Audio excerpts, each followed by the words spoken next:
स्वागत है आपका आज हमारी इस पॉडकास्ट में। सबसे पहले जितने भी आपके चैनल को देखने वाले हैं सभी को प्रणाम करती हूँ। और आप कैसे हैं? बस बहुत बढ़िया हूँ मैं, और हमें अच्छा लगा कि आपने हमें टाइम दिया। थैंक यू सो मच मुझे इनवाइट करने के लिए। हम तो बहुत सारी चीज़ों को कवर करेंगे आपके लाइफ को लेकर, और कैसे आप सिंगर बनी, क्या क्या कुछ हुआ, बहुत कुछ। लेकिन सबसे शुरू करते हैं कि आप इस लाइन में कैसे आना हुआ। इस लाइन में जब मैं बहुत छोटी थी, मतलब वैसे मैं बचपन से ही गाती हूँ। मैं 7वीं 8वीं क्लास में थी तो मेरे पांडे गुरुजी, निरंजन गुरुजी, तिवारी सर, मैडम जी सब लोग बोले कि तुम अच्छा गाती हो, 1000 बच्चे यहाँ पढ़ते हैं। एक्चुअली मेरे पिताजी रिक्शा मतलब ऑटो रिक्शा चालक थे, अभी मेरे पिताजी नहीं रहे। तो मैंने मैडम से सभी अपने टीचर लोगों से वैसे डिस्कस करी। मैं पढ़ने में भी अच्छी थी, तो मैंने डिस्कस करा कि मैडम मैं क्या करूं, मेरे ऐसा ऐसा घर का कंडीशन है। कब की बात है? 2010-11 की बात है। कितने साल की आप होंगी?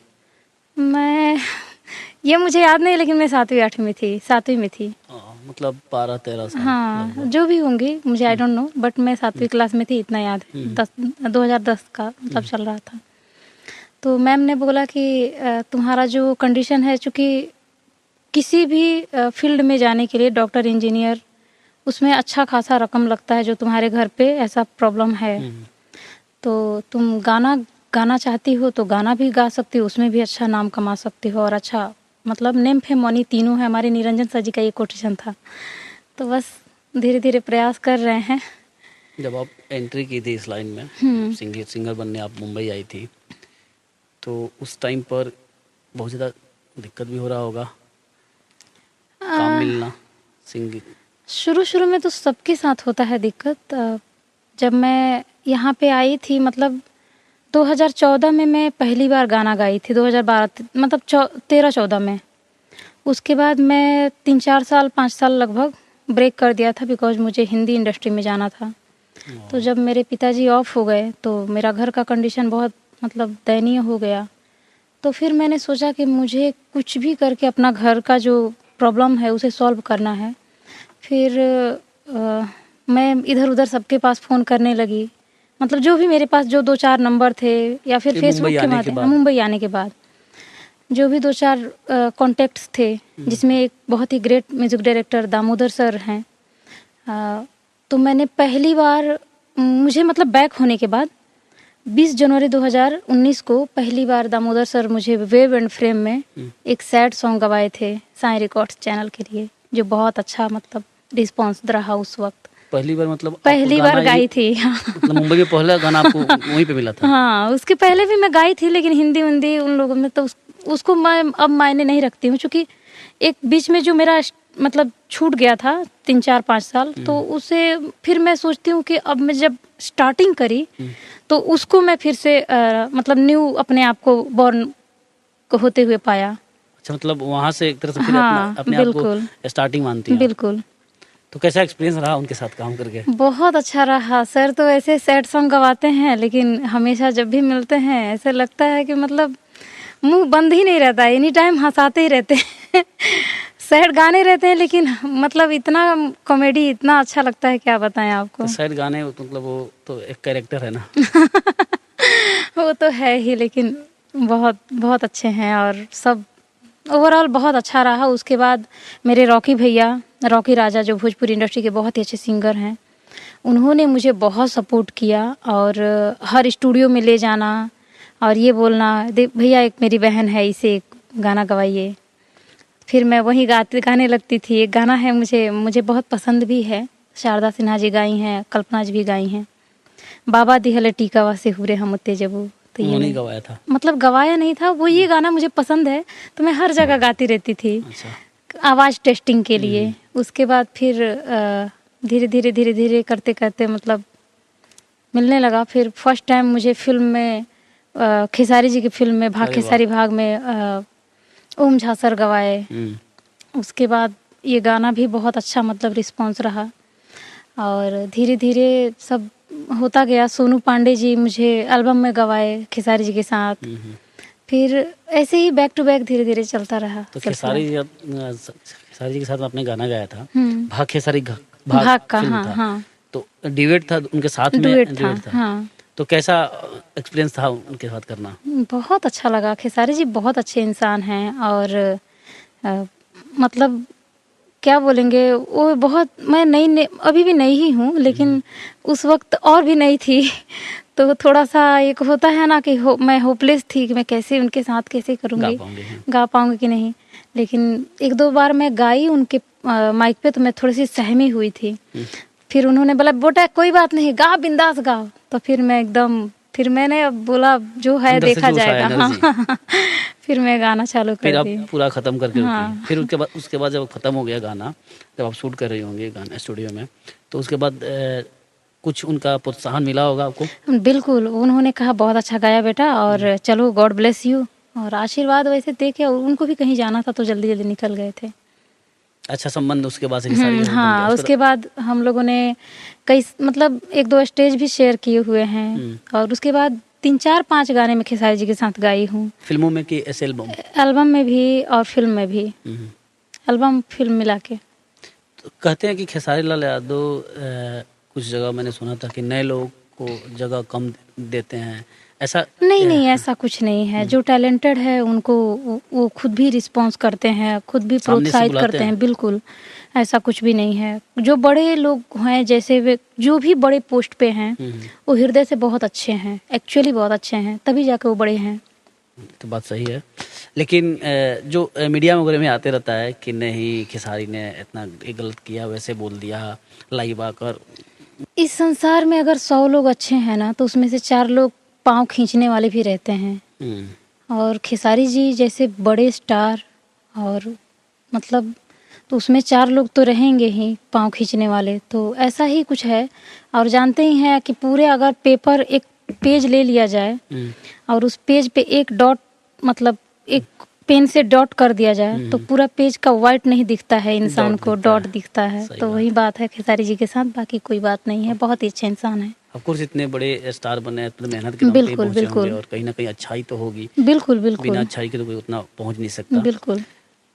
खेसारी जी के साथ और कोई एक्सपीरियंस बताइए जो उनके बारे में हो, कुछ आपने काम किया तो कभी कुछ शेयर करना चाहें? हाँ बिल्कुल, स्टेज पे मैं गाना गा रही थी, तो होते हैं ना कुछ 4 लोग लफंगे टाइप के, तो वो लोग फोटो खींचने के लिए एकदम से परेशान कर दिए थे।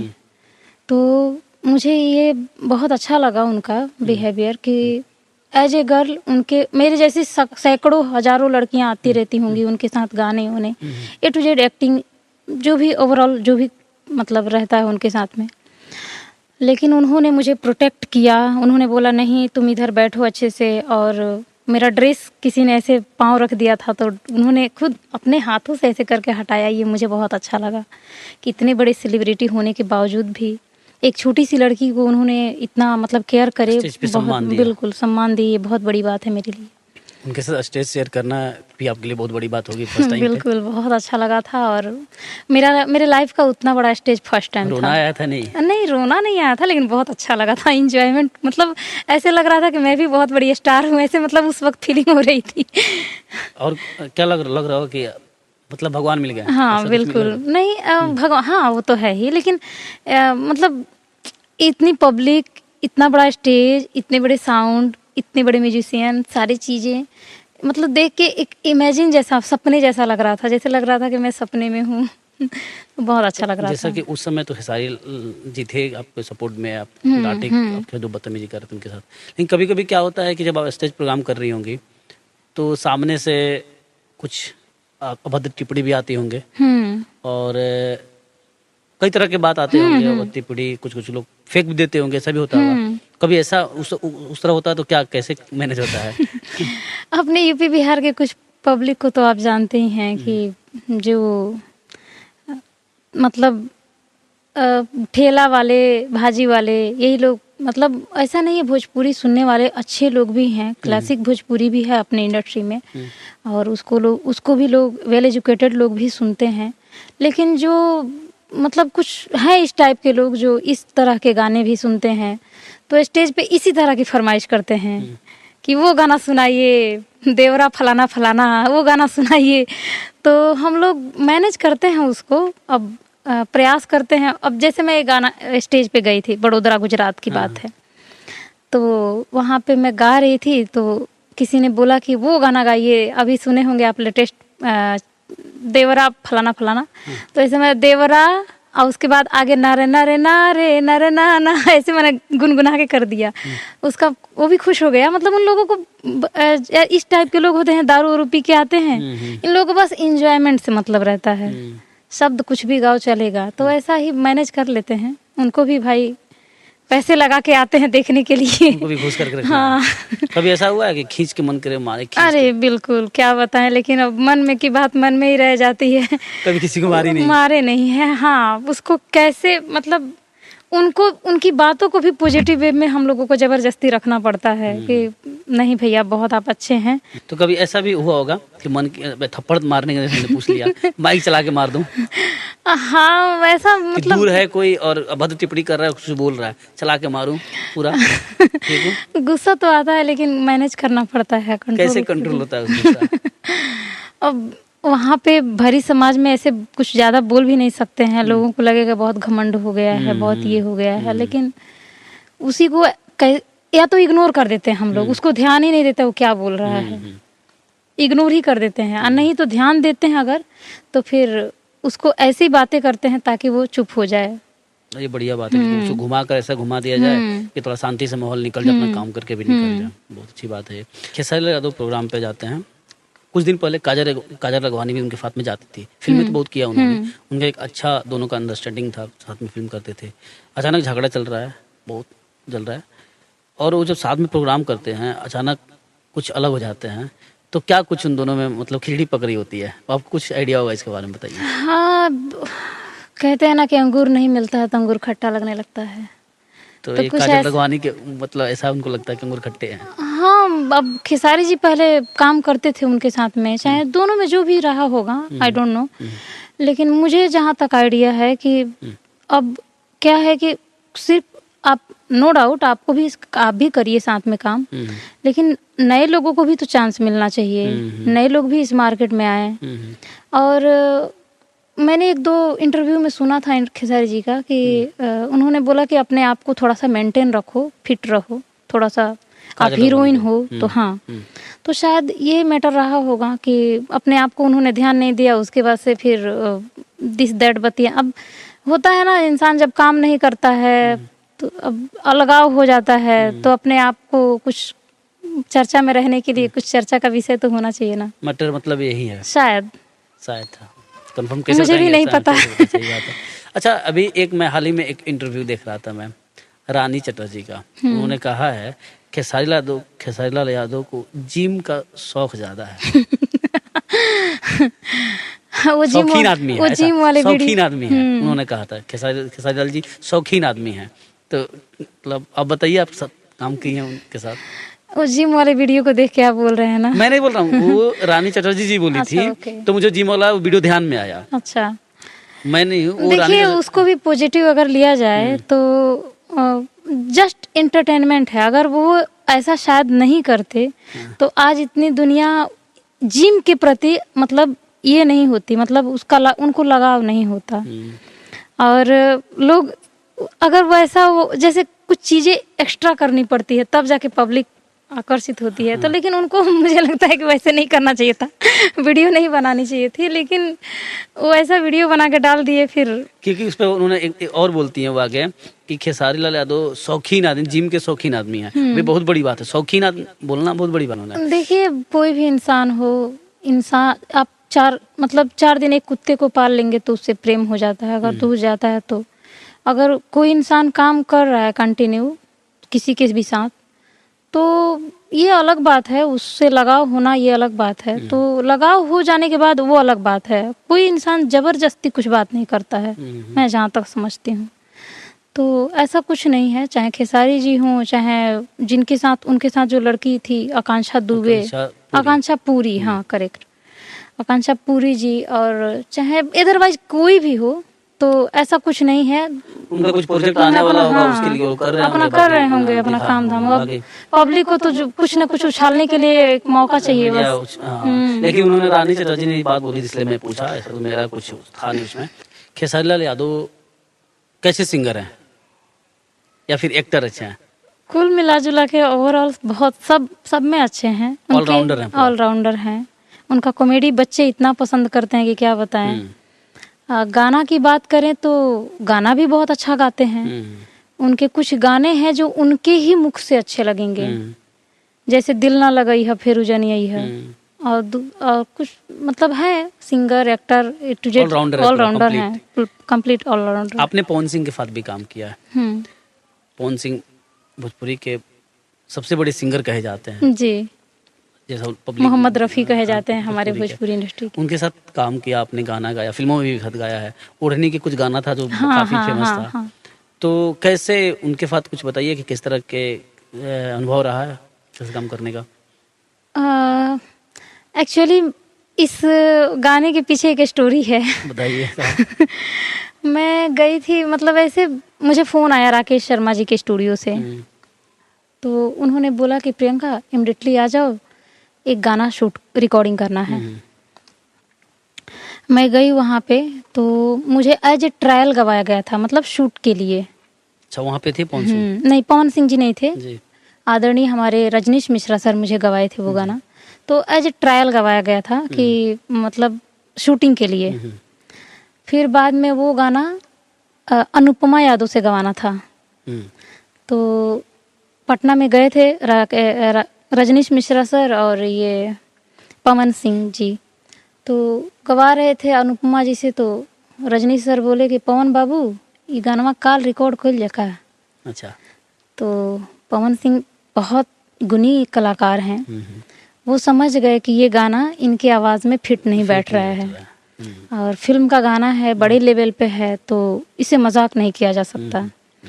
फिर ये बात मैं उनके ही मुख से सुना है मैंने, रजनीश मिश्रा सर ही मुझे बताई ये स्टोरी, मुझे तो पता ही नहीं था। फिर ये गाना मेरी वॉइस में फाइनली रखा गया, और इतना मतलब लोगों ने इतना प्यार दिया कि क्या बताएं। पवन सिंह क्या बोले? पवन सिंह जी से मेरी मुलाकात नहीं है, अब ऐसे music director Rajneesh Mishra sir से ही मुलाकात है, तो वही सब बताए। उस फिल्म के वो डायरेक्टर भी हैं और म्यूजिक डायरेक्टर भी हैं, और ये फिल्म इतना सूर्यवंशम फिल्म, मतलब ये फिल्म में था। हाँ, तो ये फिल्म मतलब यूपी बिहार में खूब धमाल मचाया था अभी कुछ दिन पहले। तो प्रियंका मौर्य आप खेसारी लाल यादव के साथ काम कर ली, उसके पवन सिंह के साथ मौका मिला और इतने बड़े फिल्म में, तो फिर अपने आप में तो लगा होगा भाई मैं तो कुछ हो गई हूँ। ऐसा कुछ नहीं है, बस भगवान की कृपा है, और गुरुजनों और हमारे आदरणीय जो भी लोग हैं जो हमें आशीर्वाद स्वरूप आशीर्वाद देते हैं, उन लोगों का आशीर्वाद है बस, और कुछ नहीं है। अभी तो बहुत आगे बढ़ना है, बहुत कुछ करना है, अभी तो जर्नी स्टार्ट हुई है। भोजपुरी में बात जो पवन सिंह की हो रही है और खेसारी लाल यादव की होती है हमेशा, इन दोनों में या फिर तीसरा एक है दिनेश लाल निरहुआ जी, चौथा है मनोज तिवारी और रवि किशन। रवि किशन को भी थोड़ा छाड़ देते, अलग रखते हैं। मनोज तिवारी, दिनेश लाल यादव, निरहुआ, पवन सिंह और खेसारी, इन चारों में सबसे बढ़िया सिंगर कौन है? पवन सिंह। दूसरा पवन सिंह बोले, खेसारी बोले, मनोज तिवारी जी, निरहुआ, उसके बाद मनोज तिवारी जी हैं। पवन सिंह के बाद मनोज तिवारी जी हैं। वैसे मनोज तिवारी सर सीनियर हैं पवन सिंह से, लेकिन गायकी के मामले में मुझे मेरा दिल ऐसा कह रहा है कि Pawan Singh is the best. उसके बाद मनोज तिवारी, उसके बाद खेसारी जी, उसके बाद निरहुआ, उसके बाद निरहुआ जी। जा रही हैं, सोच लीजिए आप। नहीं, ऐसा कुछ नहीं है, जो सच है सो सच है। दिनेश सर ये खुद भी बोलेंगे कि मैं खेसारी से बेटर नहीं गाता हूँ, और सच्चाई यही है। और पूरे भोजपुरी इंडस्ट्री में देखा जाए, आप जैसे सिंगर गाना गाती सबके साथ में, नंबर 1, नंबर 2, नंबर 3 कौन आएगा सबको मिलाकर, जिसका नाम हम लोग नहीं लिए उसको भी? मतलब मेल सिंगर में ना? मेल बताइए, इसके बाद फीमेल पूछेंगे। नंबर 1 में पवन सिंह जी। ओके। हाँ, सबसे नंबर 1 पवन सिंह जी। नंबर 2 गायकी के मामले में, सीनियरिटी के मामले में नहीं बोले, और उसके बाद मनोज तिवारी सर। ओके। तीसरा? खेसारी जी। 3 है। हाँ। और एक्टिंग के मामले में सभी को मिला दिया जाए तो? सबसे ज्यादा मुझे एक्टिंग दिनेश सर की एक्टिंग दिनेश। बहुत अच्छी लगती है। बिल्कुल। हम्म। और उसके बाद खेसारी जी और सर ये अपना पवन सिंह। पवन सिंह जी। और रवि किशन को अब छाट रही हैं। रवि किशन जी तो बॉलीवुड से आए हैं, वो तो अपना वहां से आए हैं, क्या बोलते हैं, साउथ से भी काम किए हैं, तो उनको तो मतलब इन सबसे ऊपर आप रख रही सबसे हैं। ऊपर हैं वो, ये सबसे ऊपर हैं रवि किशन सर। इसके बाद फिल्म में जैसे कि अक्षरा सिंह, वो भी सिंगर, गाना गाती हैं, पहले एक्टिंग कर रही थी। और भी कई फीमेल एक्ट्रेस हैं। फीमेल में सबसे अच्छा सिंगर कौन है? एक्ट्रेस में? नहीं ऐसे ही नॉर्मल सिंगर। सिंगर? हाँ। सबसे अच्छा सिंगर कल्पना जी। वेरी गुड, बहुत बढ़िया। कल्पना पटवारी जी। उसके बाद प्रियंका दीदी, प्रियंका सिंह। प्रियंका सिंह, बहुत जी। बढ़िया, बहुत अच्छा गाना उन्होंने भी दिया है। प्रियंका सिंह जी की वॉइस मतलब सुनने पे ऐसे लगता है कि नींद आ जाएगी, इतनी मिठास है, तो मुझे बहुत पसंद है उनकी। और एक और सिंगर है हनी बी, वो भी बहुत ब्यूटीफुल गाती हैं, भोजपुरी में बहुत गाने उन्होंने दिए हैं। हाँ, तो और बहुत सारे हैं। शिल्पी राज, उनका भी तो बहुत शिल्पी राज तो एकदम हमारी मतलब समझिए कि एल्बम की दुनिया की जान है। मतलब जितने भी गाने album, film A to Z जो भी हैं, अगर गांव में 10 गाने बज रहे हैं तो उसमें से 7-8 गाने शिल्पी राज का बजता है, बाकी अदरवाइज सबका बजता है। ये अंतरा सिंह, कौन, प्रियंका, कौन कौन सी, तो वो लोग अब मतलब ये चले गए अंतरा हैं? नहीं है, सबका है मार्केट, सब लोग गा बजा रहे हैं, लेकिन सबका एक समय होता है। अभी शिल्पी राज का बहुत अच्छा है। हमारे नीलकमल सिंह जी भी बहुत अच्छे सिंगर हैं, बहुत ही अच्छा गाते हैं। और ओवरऑल सभी बहुत सभी अच्छे हैं, अच्छा अपने अपने लाइन में चल ही रहे हैं। अक्षरा सिंह सिंगिंग करती हैं, स्टेज प्रोग्राम भी करती हैं, एक्टिंग भी करती हैं, तो उनको आप क्या देखती हैं बेहतर उनमें?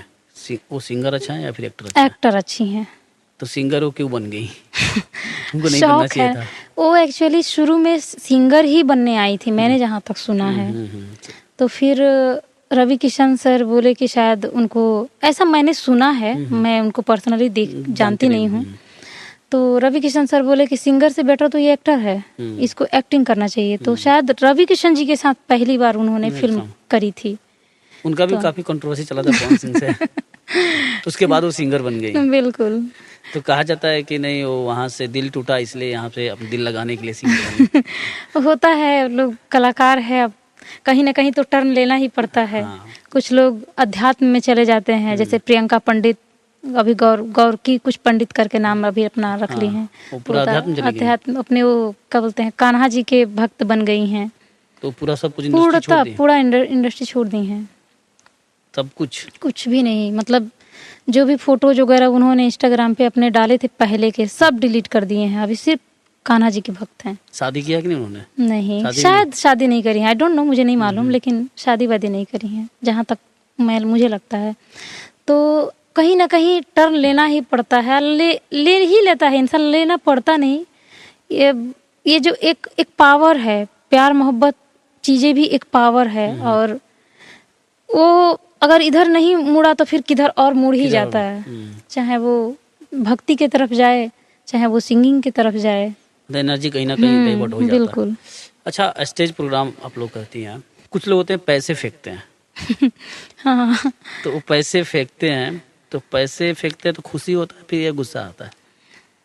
क्योंकि पैसे फेंक रहे हैं तो पैसे तो आ रहे हैं, और एक तरफ पैसे फेंक रहे हैं, दो चीज है, तो दोनों में क्या? नहीं, फेंक रहे हैं वो तो खराब लगता है। हाँ। ऐसे माथे पे उड़ाते हैं जैसे ऐसे लाके, वो अच्छा लगता है, क्योंकि वो एक कलाकार को सम्मान दे रहे हैं। सही बात है। लेकिन जो ऐसे फेंकते हैं तो वो मुझे खराब लगता है, क्योंकि हमारे हिंदू संस्कृति में पैसे को लक्ष्मी का दर्जा दिया गया है, तो लक्ष्मी को कभी ऐसे फेंका नहीं जाता है। तो एक बार ऐसे मैं इंदौर कार्यक्रम करने गई थी, तो एक बुजुर्ग टाइप, मतलब 60-70 साल के होंगे अंकल जी, ला के ऐसे पनसौगा ऐसे गड्डी फेंके।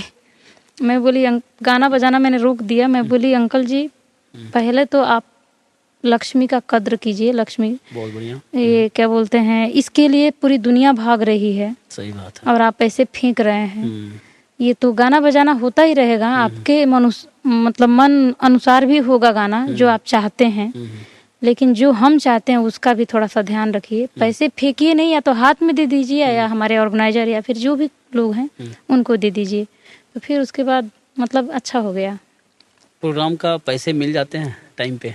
हाँ, कुछ 1 2 3 4 जगह बचे, मतलब ऐसे अटका हुआ है, बाकी मिल ही जाते हैं। रात रात पर प्रोग्राम होता है, घर आती है लेट, घर से सुनने को नहीं मिलता है कि क्या इतना लेट क्यों कर रहे हो?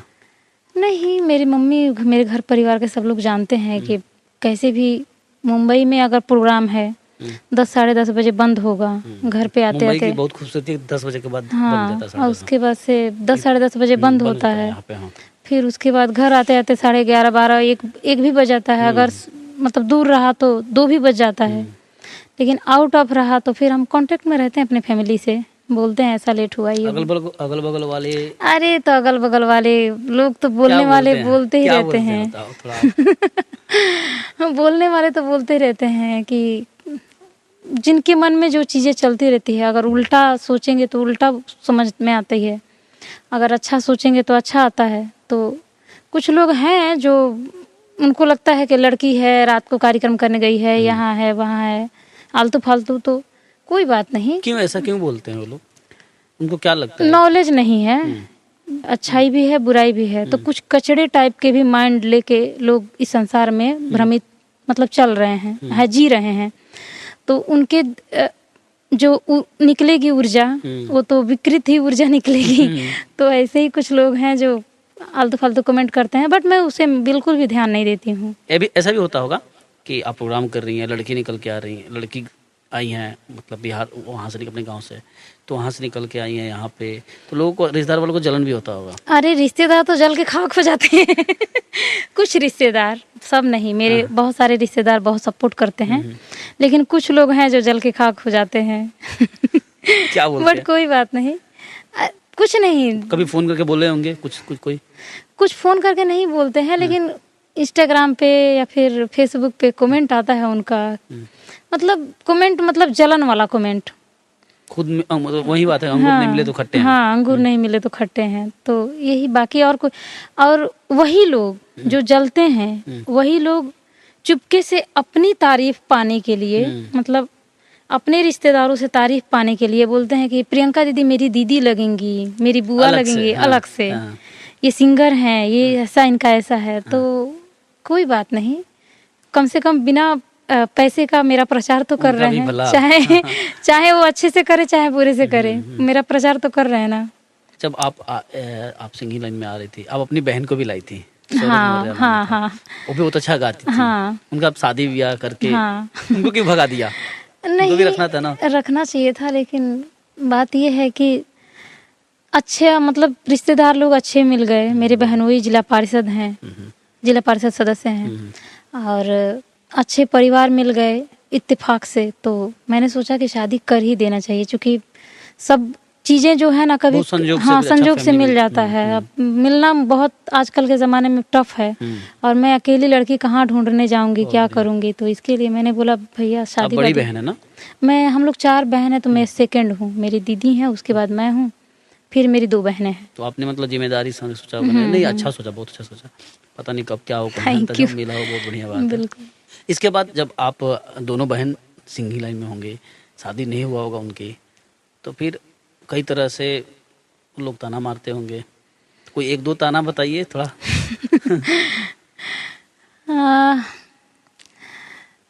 ताना मतलब दोनों बहनें हम लोग जाते थे, ताना कौन क्या मारेगा, हम ही लोग उसको मार के बराबर कर देंगे। रास्ते पे नहीं बोल रहा हूँ मैं, बैक से, जैसे फैमिली वाले, रिश्तेदार, दोस्त।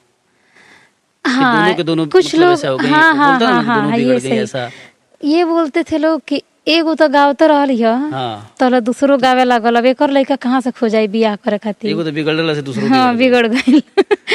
मतलब लोगों के माइंड में ये होता है कि जो गाना गा रही है मतलब बहुत फालतू है। कुछ लोग ऐसा, मतलब रिश्तेदार ही मेरे कमेंट किए थे कि अब कहाँ से लड़का खोजाई ऐसे वैसे बियाह करे के लिए, अब इनका लोग कारे ना लड़का चाहिए। तो ऐसा रिश्तेदारों को बड़ा टेंशन होता है ना दूसरे की शादी का। अरे अपना खाते हैं, दूसरे का दिमाग में, सर में दर्द लेके चलते रहते हैं।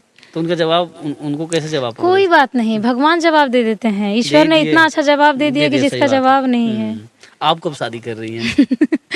करेंगे हम भी 1-2 साल बाद घर करेंगे। वाले तो बोल ही रहे होंगे। हाँ, बिल्कुल। घर वाले, मेरी माँ नहीं बोलती हैं, बोलती हैं कि कुछ कर लो। एक्चुअली मैं इतना जो मैंने किया है उसको ऐसे व्यर्थ नहीं जाने देना चाहती हूँ। बिल्कुल। मैं चाहती हूँ कि ऐसे लोग मेरे लाइफ, चाहे ऐसे फैमिली मेरे लाइफ में आए और चाहे जिनसे मेरी शादी हो ऐसे रहें कि मुझे मेरी चीज़ों को समझें। और आज मैं ऐसी लड़की हूँ कि मैं अपने कल्चर को भी लेके जीना चाहती हूँ और मॉडर्न युग को भी लेके जीना चाहती हूँ। दोनों को मिक्सअप मुझे चाहिए कि दोनों चीज़ें समझते हुए मतलब आगे बढ़ें। तो ईश्वर सब देखता है, किसको क्या चाहिए वो भेज देता है। तो जो लड़का जो होगा वो घर वाले देखेंगे या फिर रिश्तेदार देखेंगे या फिर आप देखेंगे?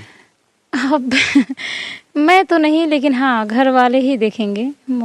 रिश्तेदार नहीं देखेंगे? उनको रिश्तेदार भी देखें, कोई दिक्कत नहीं है। उनको भी तो चिंता होती है ना। चिंता लिए रहे, कोई दिक्कत नहीं है, लेकिन हाँ घर वालों की ही मर्जी से होगी शादी। आज अच्छा खासा मतलब ठीक ठाक चल रहा है। शुरू में जब आए होंगे तो पैसे की बहुत दिक्कत होते होंगे। बिल्कुल, ये बात बहुत अच्छा क्वेश्चन किया आपने। एक बार की बात है कि मेरे पास 1 रुपया नहीं था कि मैं क्लिनिक प्लस शैम्पू खरीद के और नहा के मैं गोरेगांव जाऊं। तो 1 रुपये की कीमत मुझे समझ में आई कि 1 रुपये क्या होता है। आजकल लोग ऐसे ही बोलते हैं। तो मैंने भैया को फ़ोन किया, रॉकी भैया को, कि भैया मैंने उनको बताया कि भैया पैसा बिल्कुल भी नहीं है कि मैं गोरेगांव तक आ सकूं, मेरे पास 20-50 रुपये भी नहीं है। उन्होंने बोला कि एक काम कर, तू नहा के बस विदाउट टिकट ट्रेन में गोरेगांव स्टेशन मिल उसके बाद मैं लेके चलता हूँ। तो मेरे पास 1 रुपया नहीं था कि मैं शैम्पू से नहा लूँ और नहा के निकलूँ। फिर मैं गई दुकानदार से, मैंने उधार लिया, वो भी बहुत आनाकानी किया लेकिन दे दिया 5-6। उसके बाद नहाई, उसके बाद फिर मैं गई। तो पैसे की उस दिन मुझे 1 रुपये की कीमत समझ में आई। लोगों को लगता है 1 रुपये बहुत छोटी बात है, लेकिन नहीं, ऐसा नहीं है। पैसे बहुत मोस्ट की बात है। 2018 की बात है, लास्ट तो चल रहा था 2018 लास्ट। तो कितना साल लगभग पैसे के दिक्कत हुए होंगे, काफी परेशानी हुआ, लगभग कितना साल स्ट्रगल रहा? करीब 1 साल लगभग मुझे झेलना पड़ा था। और उसके बाद धीरे धीरे सब अच्छा होने लगा, मैं खुद भी कमाने लगी। और इधर उधर जो भी लोग गवाते थे, तो ऐसा नहीं है कि भले मैं नई थी लेकिन लोगों ने पैसे दिए मुझे। तो अभी अच्छा खासा फॉलोअर्स गेन कर रही हैं आप, प्रोग्राम कर रही हैं, अच्छे एक्टर्स के साथ, सिंगर के साथ गाना गा रही हैं। तो अभी प्रियंका मौर्य कितना कमा लेती है? ये मत पूछिए, ये ऑन कैमरा नहीं। कुछ नहीं, ताकि रिश्तेदारों को लगे कि नहीं इस लड़की से शादी करनी चाहिए ताकि कुछ इनकम आएगा घर पे। नहीं, मैं इतना कमा लेती हूँ कि मैं अपना घर परिवार चला सकूं अपनी खुशी के अनुसार, अपने इच्छा अनुसार, और अपने परिवार की इच्छाओं को पूरी कर लेती हूँ। कितना आईफोन खरीद सकती हैं? आईफोन खरीद सकती हूँ, बिल्कुल। कितना 1 महीने में? छोड़िए, जान दीजिए, ये मत पूछिए। तभी तो जो लड़के वाले होंगे सोचेंगे नहीं ऐसी ही बहू चाहिए हमें, ऐसे वाली है। हाँ, 1-1.5 लाख महीने में कमा लेती हूँ। बहुत बढ़िया बात है। हमारी शुभकामना है कि आप और ज़्यादा कमाइए। ये तो मैं बस ऐसे ही फन पूछा, तो अच्छा है, बहुत अच्छा जवाब रहा।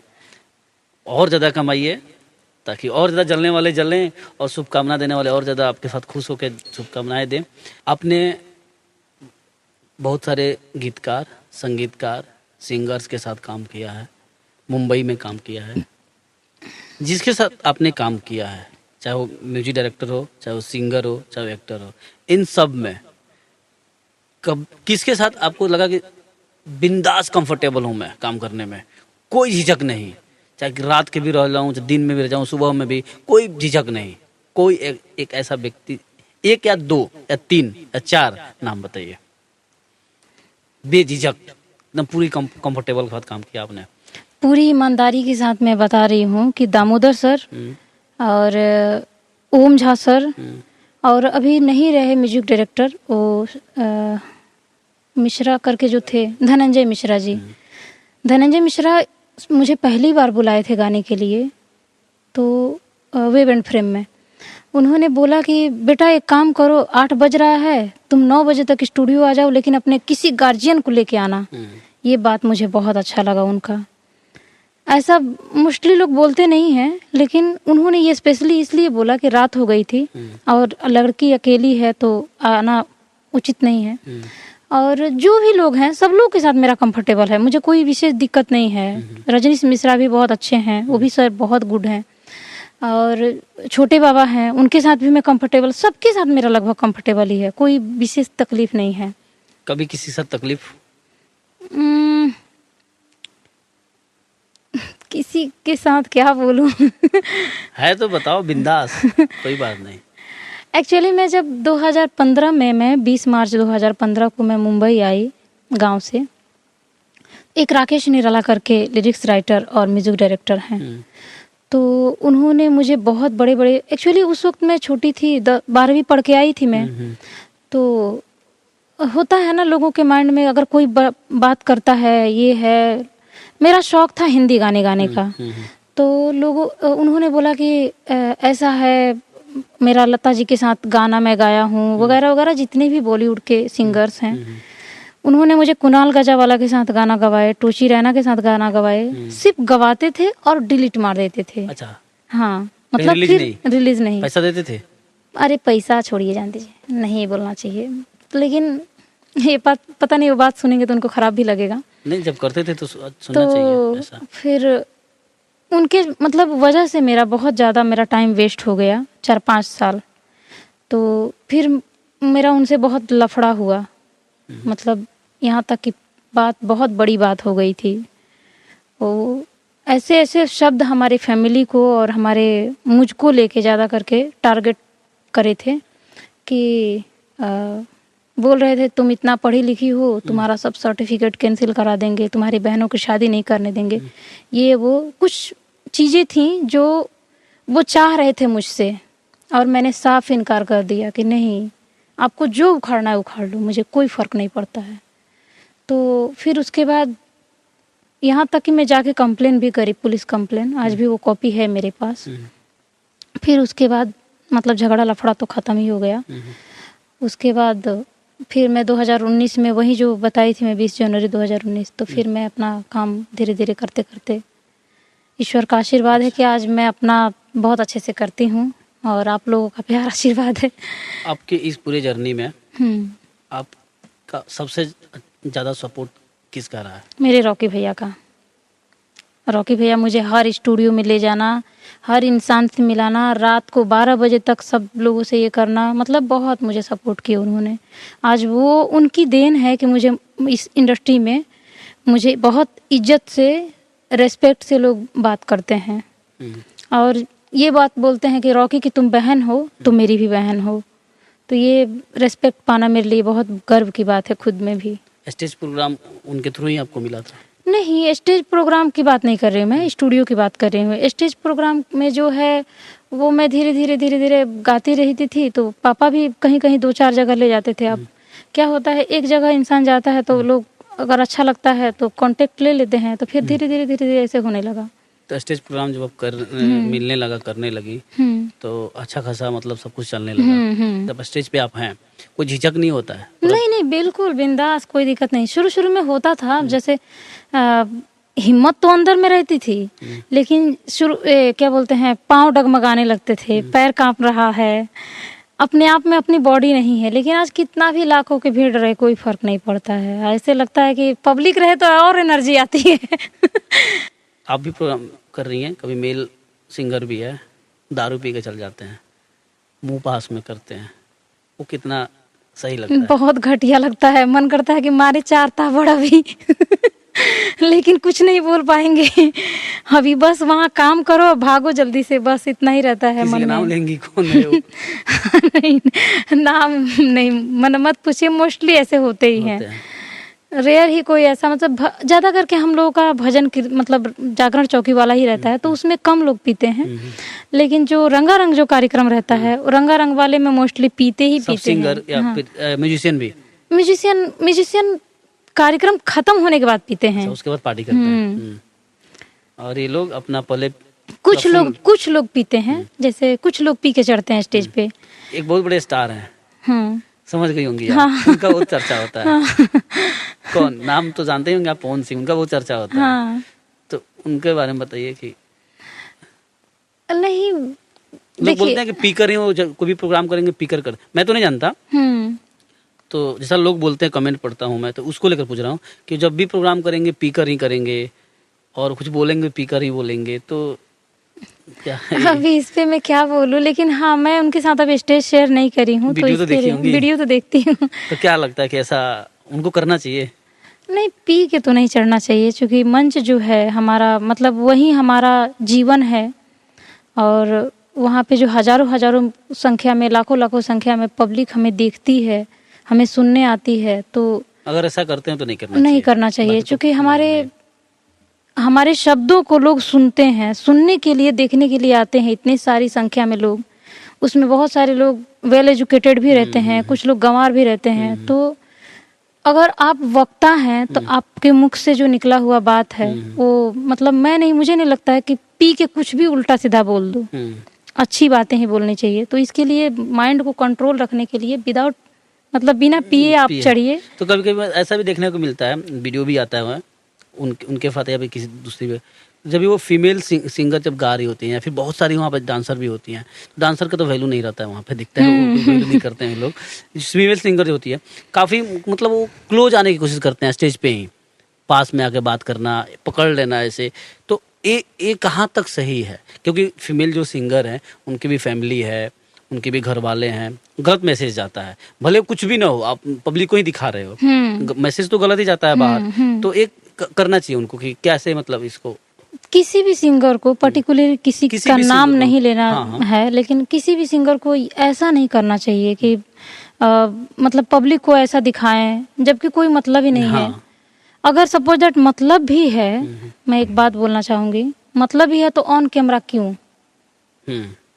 वो सब चीजें आप अपने घर में जाके करिए, वहां पे तो नहीं करना चाहिए। तो मुझे नहीं लगता है कि ऐसा करना चाहिए, बहुत खराब लगता है मुझे भी।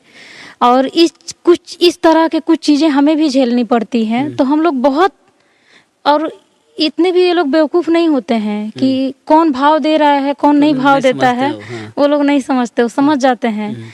एक बार की बात है कि दारू पी के आए थे, क्या नाम है, नाम लेके मैं बोलती हूँ, गुंजन सिंह, वापी में कार्यक्रम था हमारा और उनका। तो गाना गा रहे हैं, मगही उनका ज्यादा उनका चलता है, मगही सुपरस्टार है। हाँ, तो गाना गा रहे हैं। मैंने उनको पहले ही बोला था, मतलब मैसेज पे, कि आप जो गाने डुएट करना है मुझे सेंड कर दीजिए। ऑन कैमरा बोल रहे हैं ये लिरिक्स लीजिए, ये ट्यून लीजिए, ऐसे कान में आकर ट्यून बता रहे हैं। और लिखा हुआ लिरिक्स, मेरा भोजपुरी, मतलब मैं भोजपुरी क्षेत्र से आती हूँ, मेरा गोपालगंज घर है, और उनका मगही। तो अगर अलग लैंग्वेज, बिल्कुल इंसान को पढ़ना बोलना तुरंत थोड़ा सा ऑन स्टेज थोड़ा सा अनकंफर्टेबल होता है। फिर भी मैंने गाया, तो गा ली। तो उसके बाद से उनको ऐसा लग रहा था कि, मतलब एक होता है ना कि ऐसे पकड़ लें, ये करें, पकड़ के ठुमका लगाएं, ये करें। मुझे बहुत खराब लगा। मैं तुरंत जाके बैठ गई, भैया आप गा लीजिए, फिर मैं गाऊंगी। तो वो समझ गए। उसके बाद जब सेकेंड टाइम हम गाने गए, तो उसके बाद इज्जत से गाए, इज्जत से आए। तो ऐसा क्यों कर रहे थे? कमजोर देख रहे थे? कमजोरी की बात नहीं है, उनको ऐसे लगता है कि मतलब लड़की है तो जैसे, मतलब एक पार्टनर मेरी बन के रहे। मैं तो वहाँ गायिका हाँ, खूब अपनी मर्जी में, मैं तो वहाँ गायिका बन के गई हूँ ना, तुम्हारी पार्टनर थोड़ी हूँ। तो तुम आप अपने जगह कुछ भी रहे, कितना भी सुपरस्टार क्यों ना रहे, उससे हमें कोई फर्क नहीं पड़ता है। गाना के मामले में बस गाना गाइए, गाने तक ही व्यवहार अच्छा लगता है। गाने में थोड़ा सा नोक झोंक चल जाएगा, लेकिन अब कंधे पे हाथ रखना, ये बाल ऐसे करना, ये सब मुझे बहुत खराब लगता है। तो उन्होंने पी रखा था कि? अरे फूल चढ़ाए थे एकदम। तो गुंजन सिंह तो इतने बड़े स्टार हैं, वो इस तरह की हरकत करते हैं, उनकी इमेज को शोभा देता है? बिल्कुल नहीं देता है। मैं जहाँ तक समझती हूँ कि कोई भी बड़ा स्टार हो, ऐसी हरकतें बिल्कुल भी किसी के लिए भी शोभा नहीं देता है। गुंजन सिंह का एक और लफड़ा चल रहा है अभी कि मगही के शेर हम ही, बाकी सब कुत्ता पिल्ली, ऐसा मतलब ऐसा कुछ है? किसी क्षेत्र में कोई भी शेर, नो डाउट माता रानी का आशीर्वाद है तो आज आप हैं। कल अगर नहीं आशीर्वाद रहा, कल आपका गाना नहीं बजना, वैसे तो बहुत सारे हैं, एक आशीष यादव करके हैं, उनका भी बहुत शायद 19 से लफड़ा, शायद हाँ 19 चल रहा है लफड़ा, शायद ये तो झगड़ा 19 से चल रहा है। हाँ शायद। हाँ। तो ऐसा कुछ नहीं है कि हर इंसान का एक टाइम होता है, आप तो जानते ही हैं। आज अपना टाइम चल रहा है तो शेर हैं, अगर नहीं टाइम चला तो फिर तो सियार हो जाएंगे ना आप भी। तो ये क्यों, मतलब ये बोलना ठीक? बोलने के लिए लोग पीने के बाद से तो अपने आप में रहते ही नहीं है, तो जो मन में आता है बोल देते हैं, बोलने से क्या होता है। तो गुंजन सिंह उसके बाद आपको माफी मांगी कि नहीं उस घटना के बाद से? नहीं, उसके बाद से बहुत ज़्यादा हम लोग मिले जुले ही नहीं, अपना काम किए, हम अपना काम किए, उसके बाद से फिर नीचे उतरे तो बोले बेटा टेंशन मत लो, गलती हो गई है। मतलब बोले तो हाँ, अपने तो मैं बोली कोई बात नहीं सर, होता है बट कोई बात नहीं, लेकिन ये मुझे थोड़ा सा अच्छा नहीं लगता है। तो बोले कोई बात नहीं, चलो स्टेज है, लोगों को एंटरटेनमेंट चाहिए, जानते ही हैं लोग अपनी बातें रखने के लिए कुछ भी बुलवाते हैं। कहें ठीक है चलिए, अब जो हो गया उसे तो लौटाया नहीं जा सकता। बिल्कुल। तो प्रियंका मौर्य ने फिल्मों में गाना गा लिया, एल्बम कर लिया, स्टेज प्रोग्राम कर रही है, और प्रियंका मौर्य को क्या करना है?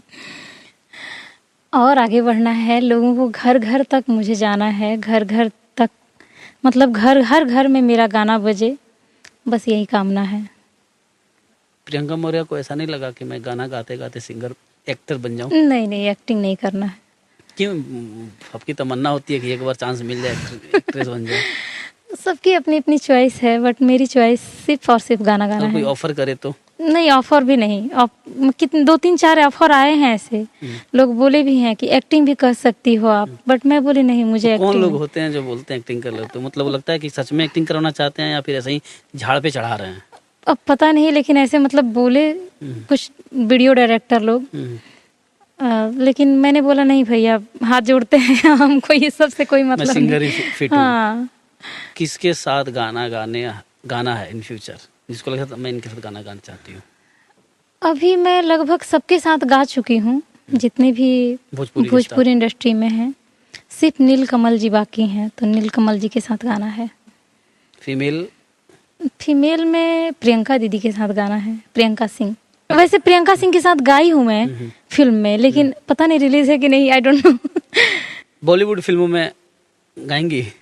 बिल्कुल, अगर चांस मिले तो बहुत अच्छी बात है। वैसे मैंने गाया है बॉलीवुड में भी, कुछ गाने में गाई हूँ, बिफोर यू चैनल के लिए भी। और एक कल्याण दादा करके हैं, बंगाली हैं, उन्होंने कई सारे फिल्मों में एज ए आइटम सॉन्ग मुझे गवाए हैं, सूफी सॉन्ग गवाए हैं। चूँकि मेरी वॉइस थोड़ी सी उन लोगों के नज़रिया से कड़क लगती है, तो वो लोग ऐसे ही टाइप के सॉन्ग गवाते हैं। एक पंजाबी हीरोइन है जसप्रीत जस्सी करके कुछ हैं, उनके लिए मुझे गवाए थे। अभी लेटेस्ट अभी रिलीज़ होने वाली है, पंख होती तो उड़ा तेरे, फिल्म का नाम है। बहुत सुंदर, और मतलब बहुत ही अच्छी इसकी स्टोरी है। और कई सारे अभी बैक टू बैक हैं, बॉलीवुड में भी मैंने कई सारे गाने गाए हैं। आपके जैसी बहुत सारी लड़कियां होंगी जो सिंगर बनना चाहती हैं, आपके फैमिली में, रिश्तेदार में, या फिर अगल बगल जो आपकी जानती होंगी, या फिर जो आपको लाइफ में देखती होंगी, सोचती होंगी मैं भी सिंगर बनूं, प्रियंका दीदी जैसा बनूं, या फिर किसी और के जैसा बनूं, उनको आप क्या राय देंगी? पहले तो मैं ये बोलूँगी कि आप पहले सीखिए गाना, बिना सीखे ज़रूरी नहीं है कि आप आ जाइए। तो पहले क्लासिकल सीखना बहुत ज़रूरी है, सीख के उसके बाद आइए, कोई दिक्कत नहीं है, स्वागत है। आकर कहाँ मिले हो, किसके साथ? आने के जब सीखने के बाद से जब आएंगे, सीखने के दौरान ही लोग मिलने लगते हैं, कहीं ना कहीं कुछ ना कुछ जब कांटेक्ट बनते जाता है, तो धीरे धीरे ऐसे मिलते मिलते करते करते हो ही जाता है। कोई ये नहीं है कि मतलब सारा मतलब खाना पका लें तब जाके चलें, ऐसा कुछ नहीं है, करते करते हो जाता है। अपने फैंस को जो सिंगर बनना चाहते हैं क्या बोलेंगे? बस आप लोग खुश रहें और हमारे गानों को सुने और मुझे आशीर्वाद प्यार दें। चलिए, बहुत अच्छा लगा आपके साथ मिलके, सारे मुद्दों पे बात किया, आपके बारे में चर्चा हुई, कैसा आपने स्ट्रगल किया, क्या क्या कुछ किया। रियली अगर जितने सारे लोग पॉडकास्ट देख रहे होंगे उनको बहुत अच्छा लगा होगा। मुझे तो ऐसा लग रहा है बहुत अच्छा लगा होगा उनको, और आपसे बहुत कुछ सीखने को भी मिला होगा। आपको कैसा लगा? मुझे भी बहुत अच्छा लगा, और जितने भी लोग देख रहे हैं इस वीडियो को, सभी से रिक्वेस्ट है कि एक बार आप लोग शेयर वेयर करिएगा, क्योंकि मेरा इंस्टाग्राम आईडी बता दीजिए, बहुत कम फॉलोअर्स हैं। विपिन सिंह विपिन सिंह रियल। रियल। क्या बात है, आप भी फॉलो कर लीजिए। लेकिन क्या बात है, थैंक यू, मैं बिल्कुल फॉलो करती हूँ। जाते जाते आप अपना फेवरेट गाना सुना कर जाइए। मैंने एक गाना गाया है भोजपुरी में। वैसे तो अपना गाया हुआ नहीं पसंद आता है लोगों को, मुझे सच में नहीं पसंद है अपने गाए हुए गाने। मतलब ऐसा नहीं है कि नहीं पसंद है, मतलब दूसरे के गाने ज़्यादा अच्छे लगते हैं। लेकिन एक गाना मैं गाई हूँ जो मुझे बहुत पसंद मतलब लगता है, अच्छा लगता है। बस गईला परदेस तू जाके, खुश बाड़ा हमर दिलवा दुखा के। हो हो हो हो हो हो, बस गईला परदेस तू जाके, खुश बाड़ा हमर दिलवा दुखा के। नैना छलक जाता कुहू के करेज हो, बिछुआ नियन डसे हमरा के सेज हो। आखे मन के पियसिया बुतावा, आके मन के पियसिया बुतावा। तू आव पर देसी घरे आव, बलम पर देसी घरे आव। वाह वाह वाह, बहुत अच्छा बहुत अच्छा। Thank you so much. Thank you. तो बहुत अच्छा लगा आपके साथ पॉडकास्ट करके। उम्मीद है कि जो दर्शक देख रहे होंगे उनको भी बहुत अच्छा लगेगा, या फिर लग रहा होगा जो देख रहे होंगे। तो चलिए, बहुत बहुत धन्यवाद। Thank you so much. जय माता दी।